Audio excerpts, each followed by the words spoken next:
on that one? Yeah. Okay, I apologize. Neil.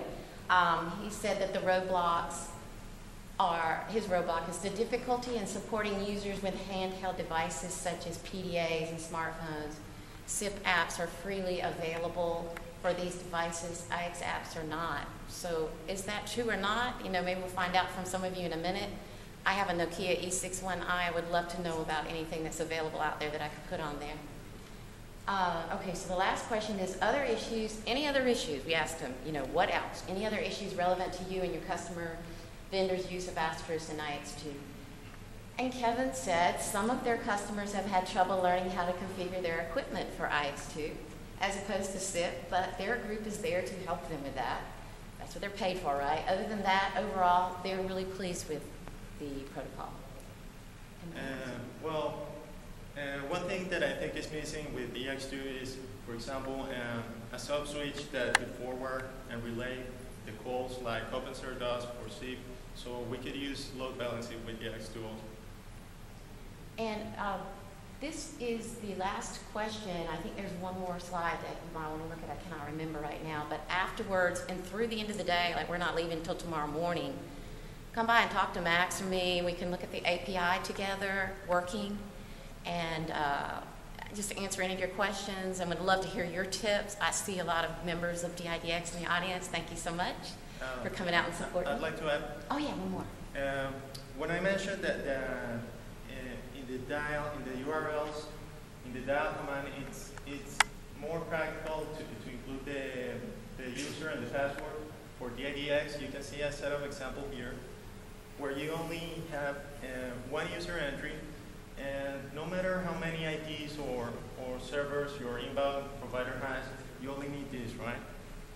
And well, I also wanted to add, since everybody commented about the roadblocks that NAND introduces, EX2 has solved them by using only one port where it says the signaling and the media also, and that's the basic difference. So if you have any questions? Any questions? Oh, come on, somebody ask a question.